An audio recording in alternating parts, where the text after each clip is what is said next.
Welcome those who've already joined us, and we're delighted to be holding this meeting in very, you'll be fed up with the term strange, but you know, the world of education has entered into a very interesting, challenging phase. The same questions are still there, but I think the time that we're living through and the way that we're having to engage with students has indeed taken a strange and interesting turn.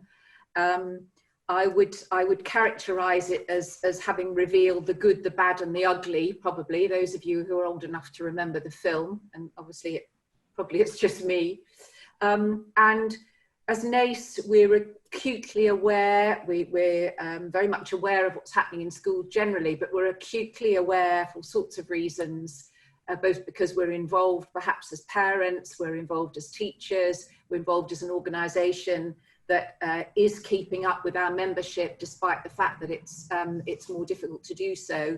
And we became very quickly aware, I think, of the challenges that were being put to schools, to teachers, to parents and to learners themselves. And we felt, and members felt, that it would be a good time, a good use of time to explore in a different forum of necessity, in an online forum, what some of those challenges are and how we can address them short term, medium term, but also how we might as an organisation and in partnership with you address those in a long term way once life becomes a little more normal.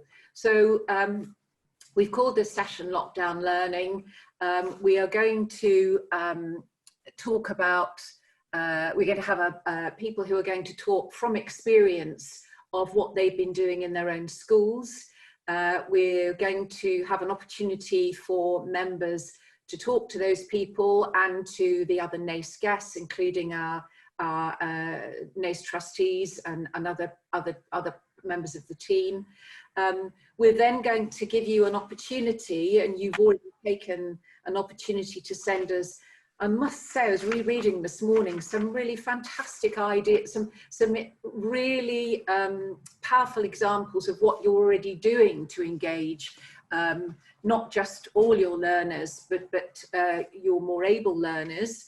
Although, you know, obviously we're going to range around different groups today, what some of your ongoing questions are. But we thought that rather than just repeat those, which you will have in any case as a gift from us, because they're yours, to give you an opportunity in the moment to talk through what you're doing, what your challenges are, and to begin to unpick and to tease out the things that actually are our lessons. So I talked earlier about the good, the bad and the ugly. I think the good from this is that we will begin to explore ways of working with students and our colleagues that perhaps we'll have when we've had time to settle our thoughts and reflect, will have a great impact, will have impact for the good, and perhaps we'll give nationally, government, DFE, our own organisation, greater energy and a platform to begin to address the reality of some of the challenges, the bad and the ugly, that are being revealed in their, you know, kind of, you know, warts and all, because clearly there are some very deep inequities that are being revealed. There are challenges around the technology, and I don't think it would come as any surprise to you that you know, we've revealed this morning that there are 1 million homes where children are not getting sufficient access to be able to engage in learning at a distance in any way, shape or form. So you know, I think we have to focus on what can we learn. Today we're here to learn short term, to gather ideas, because we are still in this lockdown situation, but also to begin to work together as an organisation, perhaps on agendas that we might have thought were less immediate, but have come more immediate, to support you in that.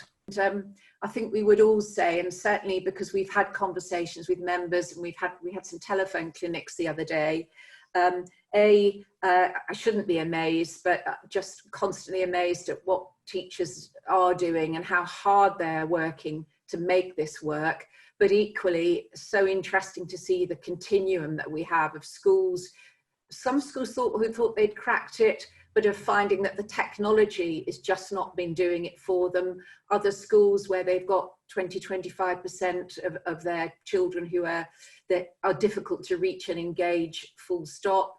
Others who are seeing this as a great opportunity. You know, we've got all human life there, but it's, you know, if this is a representative sample, and I'm sure it is, it's interesting that schools, even at a distance and in a kind of a, you know, a black box almost, are grappling with this and being successful. So it won't come as any surprise to you that and we can, you know, we can add to the discussion, but I think from conversations in the team and with schools, these are the kinds of things we're interested in learning. What is it looking like? It's not going to be a one model. I think possibly because it's secondary schools today, you know, is there a difference not just between schools but between curriculum areas, and is distance learning more difficult to effect? I mean, clearly it must be in some areas rather than others. Science may well be one of those, technology and so on. The third one's an interesting one, because when I was speaking to, and the person I was speaking to the other day may well be online, and I have to say those conversations were very enjoyable as well as instructive, is that some of you are really teaching as you would online. So maybe the moving beyond recall and retrieval is not as relevant for some, but clearly learning remotely is a very new model for many of our students. And some of the pedagogical repertoire that we've been using and finding effective, you know, to what extent is that being called into question or having to be modified? And that's a longer term question, but I think it's one that's important to explore. Communicating with parents and carers, and one of the things that has been said, and certainly in the surveys, is making sure that you're working with parents and carers where that's possible and relevant, because some parents have said, and I've had this discussion with Sue Riley, our CEO, that some parents are feeling very overwhelmed. There is so much material out there, and then there's material coming from the schools, and then there are parents who are hard to reach, can't cope anyway. So, you know, how is that happening? How do we bridge the gap? This is where the cracks are certainly appearing, and it would be interesting to get your feedback on this. I mean, we know there's been a very rapidly turned around report from the Sutton Trust that you know, we're seeing much wider gaps. Well, it was going to happen, wasn't it? And it's not just in technology, it's in ability to engage, culture around, the culture of families, the functioning of families and so on, because we all know that to learn in school, the culture has to be right. Learning at home, the culture equally has to be right, and that's certainly not true for all of our children. And working independently, again, it's something that came up in your survey questions, in your ideas. You know, how are we, and what does working independently mean in the context of working from home with different online tools and so on. So we're going to range around those questions. Let's not forget who we are as an organisation. We are deeply committed to inclusion and to recognising talent wherever it may grow, or wherever those seeds are in the soil. And some able learners will be getting on with things. We know that some will be pursuing their passions and interests. Some will have support. Some parents will be trying to make sure that their children are challenged and, you know, and fed and watered. But we know that there'll be a whole group of them out there who are not getting that for all sorts of reasons. And some of them may well be at risk of what we've called losing their way. Some of them will find structure and routine, the lack of, quite liberating. Others will find it difficult. So let's not forget those learners when we're particularly in our discussion group. So we've had the introduction, the poll. I'm going to move on to our guest presenters. Some of you who've been to our seminars and conferences will already know them. Tracy Goodyear and Rob Lightfoot, who are NACE associates and deliver on our behalf in sterling ways, roaming around the land, England and Wales. And so they're going to be talking about their experience of delivering in their own subject area, and more broadly, some of the issues in their schools. We've limited this to around 10 minutes, so they're not going to be able to tell you the whole story, but they will be part of the panel, and certainly in the breakout discussions that follow, they will be there. We're going to have, in a very discreet kind of way, NACE associates and team moving discreetly amongst you as invisible guests, and there will be an opportunity, I hope, for discussion. And when we, before we go into those breakout discussions, I will be directing you to the Google document where we're inviting you to record some of the ideas that are emerging in your discussion with peers. So I'm going to invite Tracy now, please, to take the stage. Me first. I thought it was Rob. Welcome, Tracy. Thank you. Okay, I'll just I'll share my screen first of all. Thank you.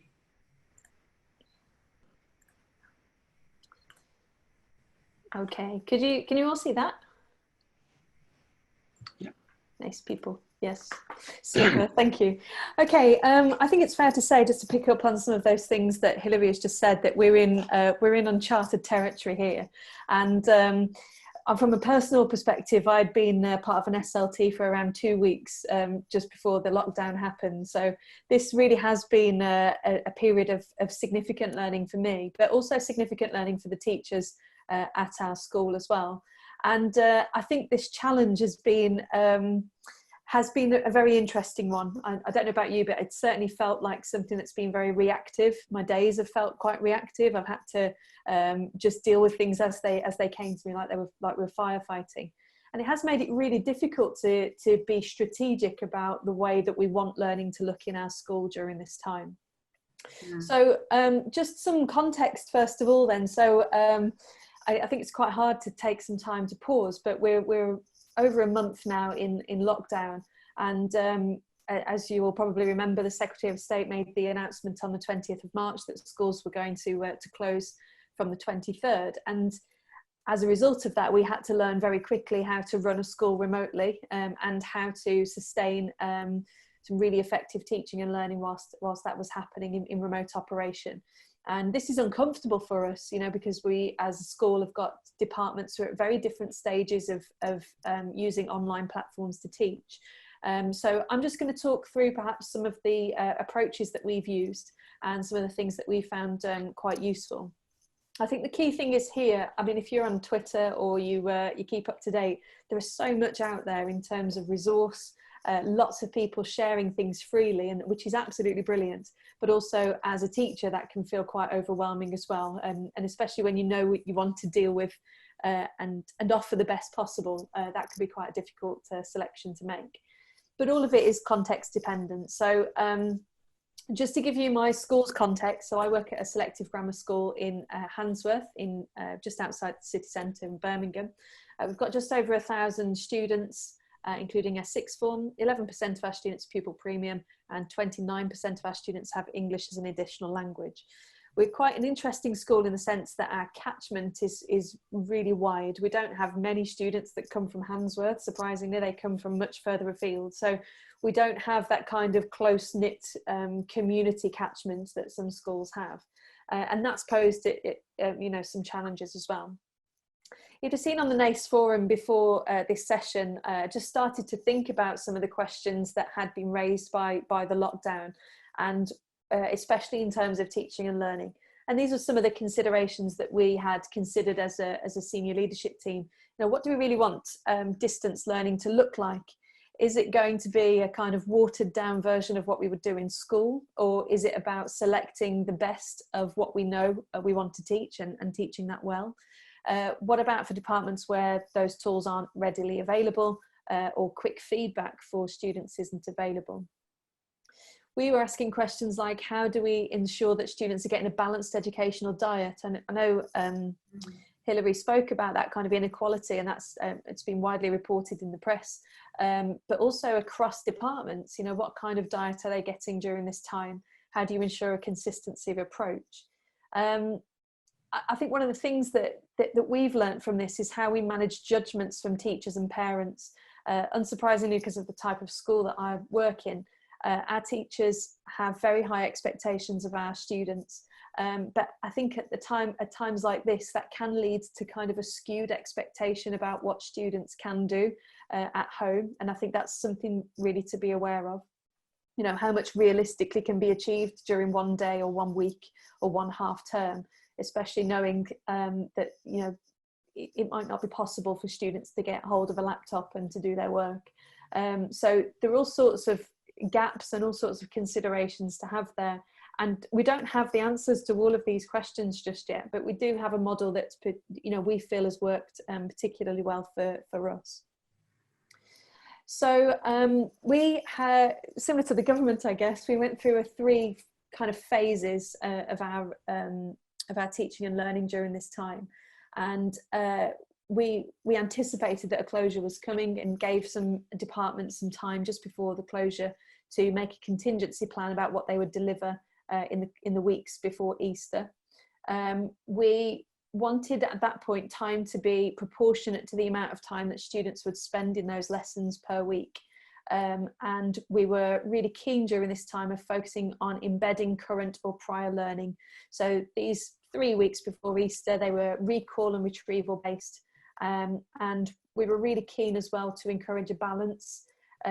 So setting tasks that didn't require students to be sat in front of a screen for so many hours a day. We surveyed the week, the final week then, and asked the students how they were doing. And this is where I think perhaps most of our lessons came. Obviously it's uncharted territory, but we learned a huge amount from talking to the students and asking them about their own experiences. And some of the things that they were saying were really quite interesting. I'm just going to skip to those first and then talk about the post-Easter. We asked them questions like, how is it going for you personally? And whilst some of our students are really enjoying this, some of them were finding it increasingly very difficult. What was useful to the students, they were really appreciative of videos and kind of highly motivated texts or you know, YouTube videos or whatever that were helping them with a process. This student's quite interesting because they like practicing maths, because that's what maths is apparently. But they really liked it when staff were able to scaffold and model processes. One of the things that came out from the survey was what exactly the students were struggling with. And there were some really interesting findings here. Our students are diligent, as you would expect, they're hardworking and they want to do well. But they were saying that they were really struggling with managing their own time effectively. Some students were trying really hard to stick to their school timetable, but then obviously if staff hadn't got, I don't know if they've got childcare needs or whatever, and they couldn't set the work when the work would usually be set during the school week, students were getting to Wednesday and having all these surprises about the sorts of work that they'd got. And that was causing them quite a lot of stress and anxiety as a result. Some of the students are quite daunted by longer term projects as well, because they haven't always had the guidance on how to plan their time effectively. So they have found that difficult, and we have found a way around that, but I think that's something to note. This was an interesting point. The students were saying that they could see that their teachers were working very hard in setting them work, but I think they were underestimating a lot about how much that work would take without there being a teacher in the room. And I think that's something really important to consider when we're setting challenges or activities for students, not underestimating the power of a teacher explanation. And some of the students had said, you know, some of my classwork is taking twice as long because I have to read it and understand it. And these are new concepts to me, and I can't always, I don't know how to manage my time effectively. And this was quite interesting as well, to find out how long they were spending sat at a computer or a laptop or a tablet each day. you know, what is it that we really want from them during this time, and how much of that is purposeful, I think is a really interesting question to ask. And not forgetting that, you know, some of these students have got additional, they're caring for people, they're caring for elderly relatives, they've got parents who are key workers who aren't able to perhaps give them the time that they would want due to shifts or whatever. You know, we had a situation the other day, we had an email from a student who had, she has limited access to her father's laptop. So she's been waking up at 5 o'clock every day to do her schoolwork before her father has to take his laptop to school, to work with him, sorry. So I think it's been sensitive to all of these kind of needs of our students as well, and not making the assumption that if they haven't done the work, it's because they're lazy or they can't be bothered or they're not doing it. You know, the vast majority of them really do want to get on and do that work. And working through some of those expectations that we've got as teachers, and the expectations of what the students can do during that time. So having had all of that information from those surveys, and equally of surveyed staff, we thought it was appropriate to write in a transition week just after Easter, where students would be given the opportunity to catch up on the work that had built up over time. It was really clear that we'd overwhelmed them very quickly.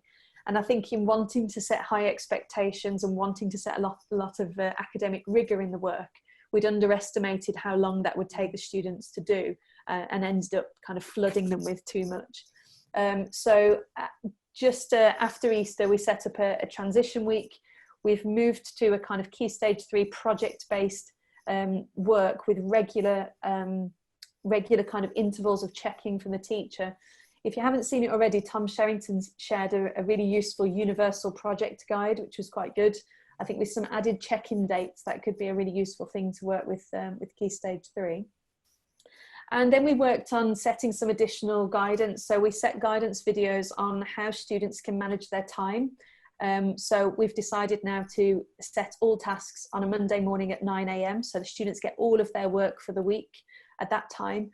And then students are encouraged to set their own timetable based on that. I do have a video of this if you would like it. I'm quite happy to share it a little bit later.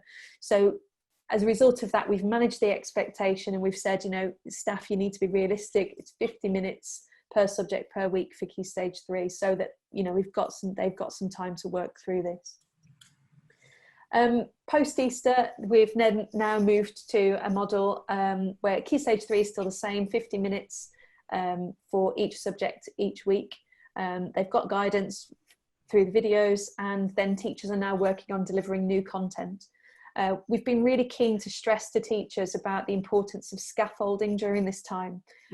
So, you know, I think that's where the students really miss out. You know, the activities themselves can largely stay the same, but unless we're scaffolding or modelling the process, I think that's where the learning doesn't happen or isn't as successful.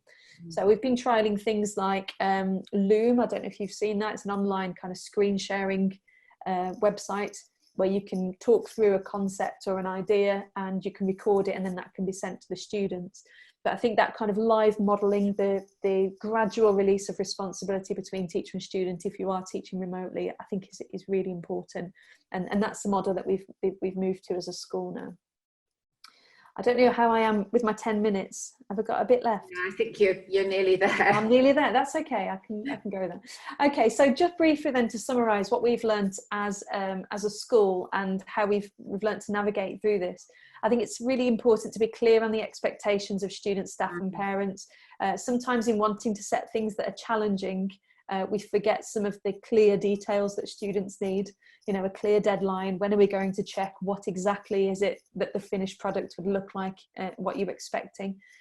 Be aware of the fact that learning takes a lot longer when there's not a teacher in the room to explain it to you, and using this to manage the expectations of the work that should be completed.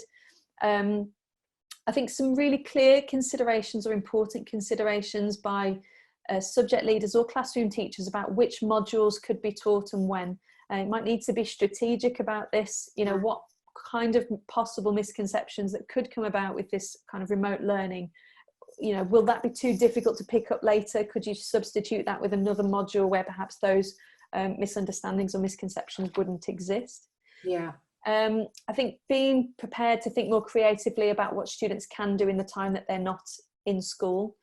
And it's really difficult because obviously as schools we've been so encouraged to think very carefully about our curriculum, but kind of thinking about stripping back, what are the key things of stickability here? What is it that we really need to hammer home as the key messages of learning during this time? It'd be a great idea to listen to what staff and students and parents are telling you. Quick phone call, people really appreciate talking to a real person these days, is a really good way and a good temperature check. And obviously find out if there is a reason why students aren't engaging, attempt to fix it in some way. You might be surprised sometimes about what the issue is, because it could be something to do with the way that we're delivering tasks or ask what we're asking of the students. I've got, just quickly, Hilary, I've got a couple of seconds. Yeah, so a couple of things I think that have been quite useful is, you know, getting students to think wider and outside of the box, but again, try to give really specific instructions about what you want from them as well. The Oxfleur website is brilliant. It's the home of big questions, big philosophical questions that really enable students to dig deeper into things that they are interested in. The Universal Project Guide you can access via Tom Sherrington's Twitter, which is a really useful way of setting wider projects if you wanted to. Seneca's having a really good write-up. I know quite a few schools use this with some success, and at the moment there are a series of free CPD materials available for teachers as well, but this can be used for free whilst we're on lockdown. And also I think really pushing things like extracurricular activities during this time. We really miss seeing the students and listening to what they've been up to outside of school. So we've set up an extracurricular activity kind of Google Classroom where students can share. So students have been baking cakes and, you know, sending photographs of them, or they were doing some astrology, I think with one teacher on Google Classroom, which has been a really great way to keep that school community together during this time as well. Also for CPD, I don't know if you've seen this, but ResearchHead is now they're streaming free CPD every day at 11 o'clock for every day of the summer term, and there are some really great things there that can obviously support with higher ability learners or all learners, but that's had really good reviews as well at the moment, so there's it's a star-studded cast as well if you wanted to check that out. Okay, I think I'm just about done, but obviously I'm available to answer any questions, or if anyone wanted to pick up on anything that I'd said there, that'd be great. Welcome. Thank you very much, Tracy. That was brilliant. So useful, very valuable, and we're going to perhaps move to Rob next, but I'm sure people will have questions. If I may just push in a cheeky one there. Am I assuming that there was a strategic approach from your senior team to work with middle leaders, and that this approach has been created between middle leaders and then middle leaders working in a distributed way in your own department? So yeah, I think that we can pick up on that later, but it was just I think it's I think it was a real priority for us to have a consistency of approach as a whole school, and I've been trying to see what other schools are doing, but there doesn't seem to be a huge amount out there, obviously because people are so busy planning and doing what they need to do. I don't think they've got time to write blogs about it, but you know, that for us was really important, is to manage the expectation of individual departments as well, because we do have a situation where there are departments who very much feel the pressure that, you know, summer term 1, we always cover X, therefore we need to do this. And we did need to encourage some flexibility of thought, because, you know, it might not be the case that you can do that. So, yeah, it was very clear instructions given to middle leaders, which then has gone to subject leaders. Yeah. Because it does seem that for this to work in a consistent way and in a powerful way, it has to be systems. There have to be really strong systems in place. So. And that's hard when you don't have the system, because this has never happened before, you know. So, and I think that comes back to consistency of message and consistency of approach as a school, and really working out as a school, what do you deem to be important during this time? You know, there are some schools that are saying, we'll pick up where we left off, don't worry about it, we'll give you some work to do for now, but, you know, and other schools are taking a very different approach. So I think as long as it's consistent within your own school, then but I'm reading that that's actually a good outcome for you as a school. But anyway, we can pick that one up later. Yeah, of course. Yeah, champing at the bit to fly in from the wings. So thank you, and we'll catch up with you again later. Okay. Yep. Bye for now. Rob, over to you, please. Rob, I know, just give him time to, Rob, thinking of Seneca, I know that when Rob was part of another meetup and his students were talking about their own experience, they certainly talked about some of the very good resources that were out there. And we're not getting commission from any of these people, but certainly one of those mentioned beginning with an S was a strong contender. So Rob, welcome. Thank you, Hilary. From the pool side. Good. Yes, I've been asked to speak from a maths perspective today. I mean, initially, maths is one of those subjects where we're certainly blessed with a huge array of online resources. But I think there's a couple of points I wanted to talk about before I get onto the maths side of things. We've spent a lot of time at our school for the last 2 years working on independent learning and encouraging our students to become more independent learners. Now, I know this is always a difficult one because it has had a big effect, I think, in terms of how our students are coping with the work in lockdown. But that's not to say, obviously, it's a difficult thing to put in place once students are already sort of out of the hands of teachers. But if I can just speak about that briefly first, because I think it puts in perspective how we've actually based our lockdown plan when I come onto that, mainly with a mathematics perspective, but obviously there are points, as Trace has already raised as well, where there'll be, I think, things that spread across obviously all departments, particularly the point that Trace already raised about overloading. I think as teachers, we want to do our best for our students, and actually that keenness at times, I think, can make the whole process a bit overcomplicated for the actual students themselves. And then as a result, they don't really know what they're doing, they're overloaded, and then obviously we're sort of defeating the object we're trying to achieve in the first place. So independent learning, first of all, I think it's fair to say, I'm just checking that's working okay, Laura? Yeah, it's working. I mean, it's all about empowering our learners. So I'll just let you read through those comments, particularly on the more, most, and exceptionally able.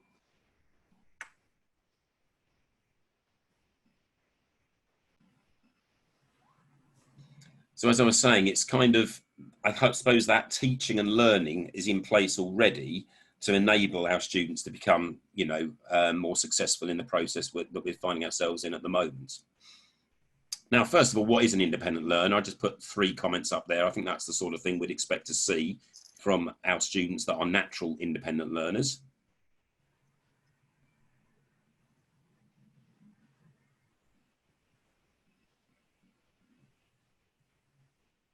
I don't think there's anything controversial there. And obviously this isn't just for the lockdown. I mean, we may be faced with further periods of interruption, I don't know. But as research tells us, even if we're not faced with another situation that we find ourselves in at the moment, it's very clear of what the benefits of independent learning are. So it's not something we're putting in place just for the lockdown. It's clearly something that, we want all of our learners to be in an ideal world.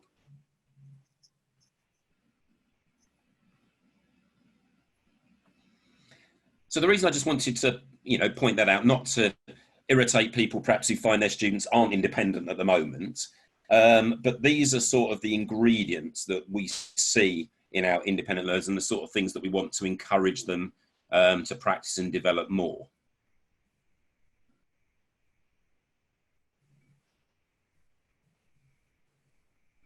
And if I'm now talking about my specific subject, I think that bottom point there, persistence, is an incredibly important one in mathematics. Don't give up at the first hurdle. So it's how we, in our lockdown plan, put support in place so those learners had support. I mean, if I'm thinking of the year groups, I teach across Key Stage 3, 4 and 5. So in Key Stage 3, I have that issue where students, that reassurance all the time, checking that they're right. So how are we going to put that in place while they're out away from school? To those perhaps that just don't care and just want to, if they can't do it the first time, and give up.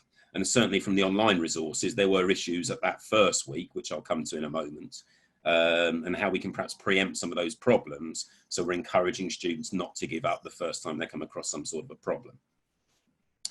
So I hope you don't mind me just looking at that in the first instance. So what we've actually done ourselves, for me, as I've said already, we've got a vast array of online resources.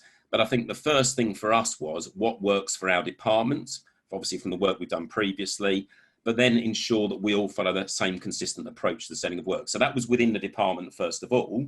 And as the weeks have developed, you know, obviously the SLT team and the school have come up with certain guidelines. So we've then had to fit in, first of all, take those into account at the start. And then absolutely, as you know, more things come forward in terms of surveys that we've done as well, what students were finding difficult and parents were finding difficult, the adjustments that we've made as we work through. But it's important, I think, to have that same consistent approach so that obviously when students return to school, in the ideal world, all of our students have had the same diet and, you know, be in the same place. And that's one of the reasons why we haven't gone down too much of the online teaching route, because we are concerned a number of students don't have the same access as others, and we don't want to widen that gap between our disadvantaged students and those students obviously that have all of their resources and everything to hand. So it's trying to balance that all of the time, but still providing challenge. And I think that's the challenge we've all been facing over the last few weeks. So this is the million-dollar question, isn't it? What's not enough for some is too much for others.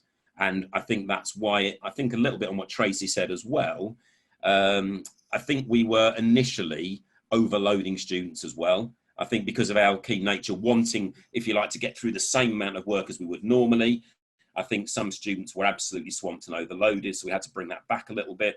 And from that point, I mean, for us particularly, I mean, I know this is more about Key Stage 3 and 4, but our Key Stage 5 students in particular, I felt that's where, you know, there was, students just didn't know where to turn. They were overloaded with the work that they would be producing normally. So we had a transition week after Easter for our sixth form in that same way. So they had an opportunity to catch up on what had been set already, and then we can move forward with more clarity, hopefully. So what we've done there, those 3 points, we're clear about what we expect. We make explicit how we want the students to go about their work. And we actually try to follow our usual reward system where we can. There was a lot of discussion when we first met before we broke into the lockdown, you know, looking at achievement points, behaviour points, running both of those things. But we very quickly put a stop to, you know, any behaviour points, because as Tracy said already, and others have already said, we have no idea. We've got to be empathetic of what is going on in homes. We've got no idea. So I will come back to that in a moment about how we go about engaging those students that perhaps weren't engaged in the first instance.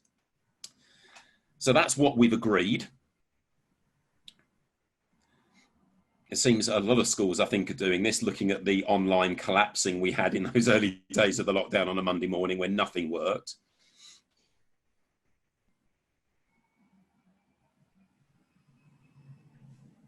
But we have as a school, so we followed obviously the school policy where we are encouraging students to follow their same normal school day in terms of the mental health advice as well, having that sort of repetition and that blanket, if you like, of expecting, you know, similar to what you would do normally. That is what we've tried to approach. So I'm talking about this from a parent as well. I've got a son in year 6, a daughter in year 10. And, you know, my daughter is very much a case of working through her normal 5 lessons of the day, breaking up the work consistently throughout the week. We felt setting individually would have been just too much in terms of organisation, trying to work out what's going on when. So we have gone through the weekly basis, and we feel that's enough, so that they have an idea over the week. And again, encouraged with what the school's sending to students as well as what we are sending to students individually. Then, you know, we're trying to get them to plan their normal school day as close as possible, but obviously being sympathetic that, you know, some students will find that much harder than others. So from an actual maths perspective, we use Hegarty Maths is our paid resource. The advantage of most of the paid resources, we actually get feedback on how students are doing, but we have to tie that. There's no one resource out there that's going to do the whole job for you. All of them have their own limitations. So our free resource that we particularly use is Corbett Maths, and they tend to be the simplified version of how we're trying to set up our work. Now, what we've done as a department, of course, is amend the scheme of work. Tracy said that already as well. There are some topics that, to be honest, would just be so difficult for the majority of students to comprehend on their own by self-teaching. So we've brought some things in, for example, for our year 8 group, there's some topics that we have at the start of year 9 that we've brought forward to this period now. So those changes were done generally by the head of department over the Easter holidays. So then we've got all of those taken into account. And some of the topics, I mean, things like gradients of graphs, y equals mx plus c, those sorts of topics, we're going to put those back to when obviously schools are opened again. We have also amended, I mean, the school is now looking at, you know, new work or revision work. So some year groups, we have now been asked as a school, it will be revision work, so consolidation, that regular recall that we would do anyway.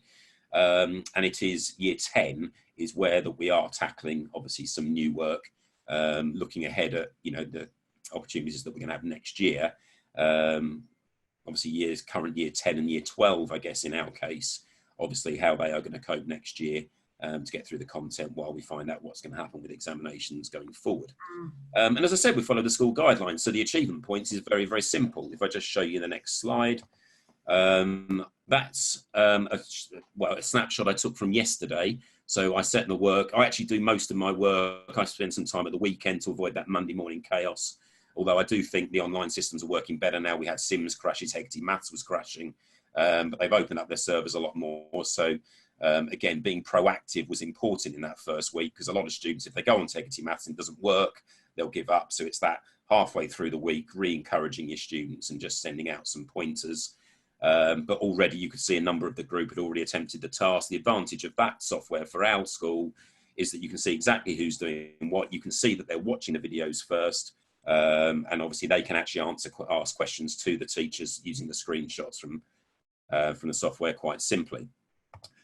And then that was where we were at the end of last week. So there's one student there, you can see a perfect gap. I was able to award achievement points to all of the students that had done everything to the required standard.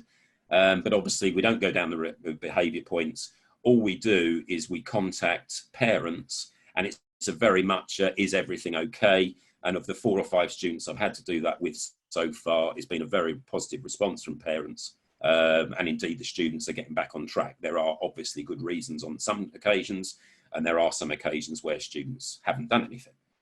So working with students, keeping that communication going has been very, very positive. So that's where we're at. And then the core maths alongside it, in one of the groups we were doing the tables, and there are some topics obviously don't work as well as others. So we're spending a lot of time actually going through exactly what the worksheets are so that we can see if there are going to be difficulties, and then obviously using other free resources, such as the 5 a day, which we use a lot in year 11 anyway, which gives students an opportunity for that recall, which is obviously very, very important, well, in all subjects, but particularly in mathematics as well. I liked the student in your school, Tracy, that practice is what you have to do, which is that's wonderful.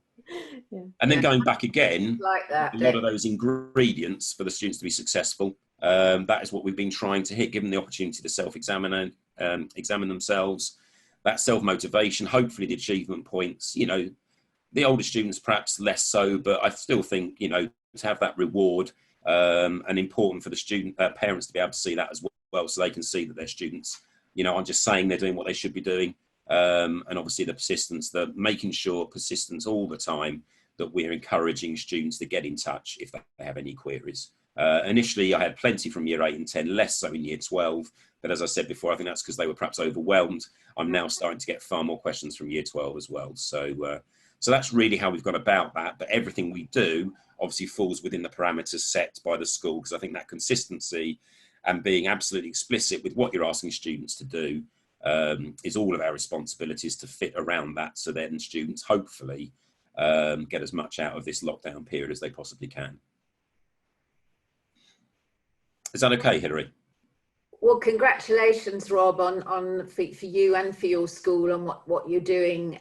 It's wonderful to hear, it really is. And yeah, I just think it would be interesting also to see from the lessons learned if there are things that you will, you know, that actually counter, if your experience of this actually counters any of the practice that you were undertaking and seeing as normal, good, effective practice. You know, I'm just whether any kind of we're knocking any of the, you know, whether there's any sort of knocking of things that we've expected to do and thought we should do, and actually found that there are other ways in which we can be doing things as effectively and as efficiently. Well, obviously, one of my other roles with the more and most able, that's one of the possible downsides of you know, setting the high expectations a little lower in terms of what you're trying to get students to achieve.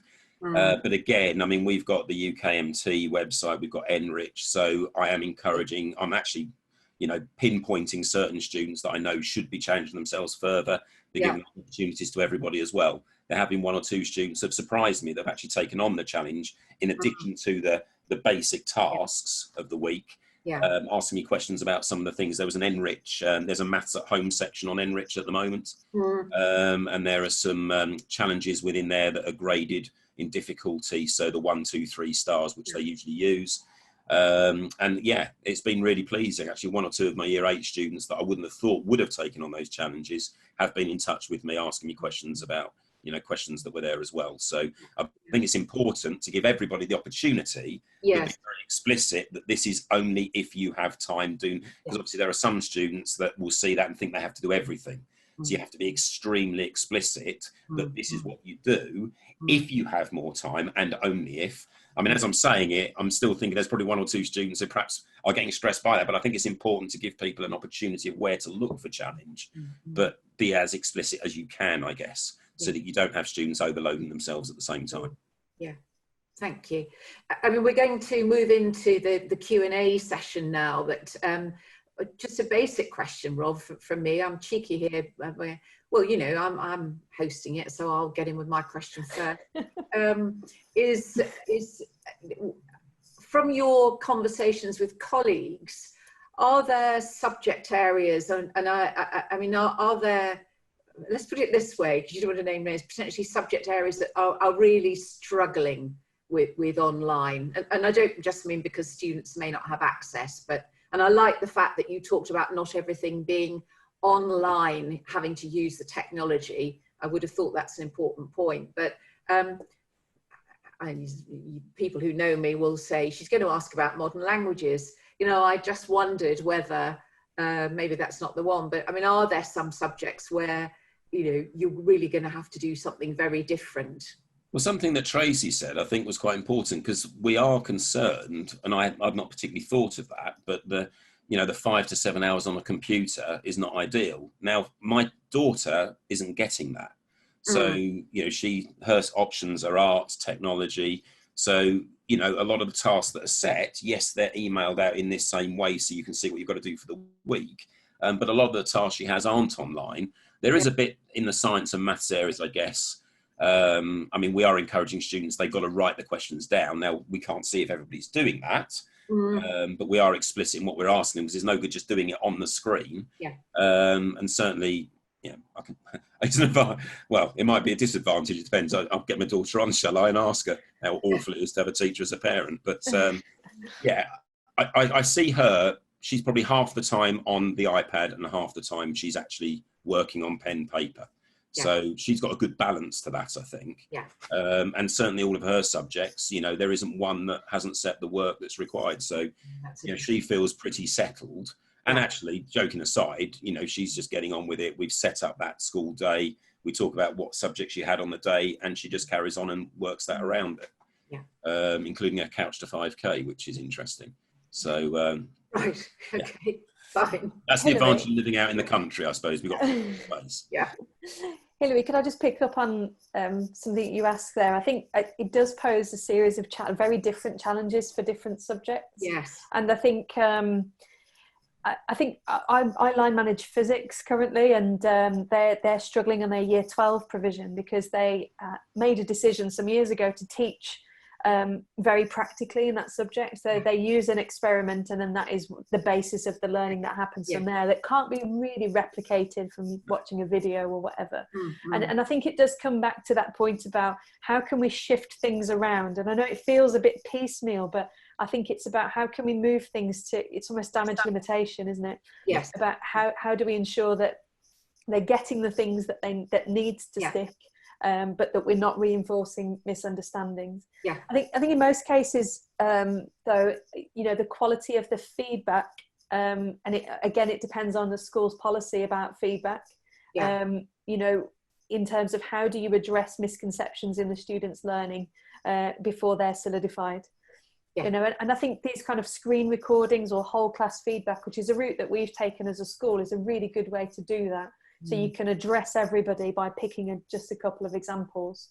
Yeah. And I think that's worked particularly well for us. But there are definitely challenges, different challenges for different subjects, for sure. But that's a useful point. And yes, it's back also to, that relates to what Rob was saying about preparing students, not because you knew this was going to happen, but because you know, having the skills to learn independently, the skill, you know, the personal skills as well as the disciplinary skills is important. So Lucia, thank you for intervening there and kicking us off with our wider discussion and questions.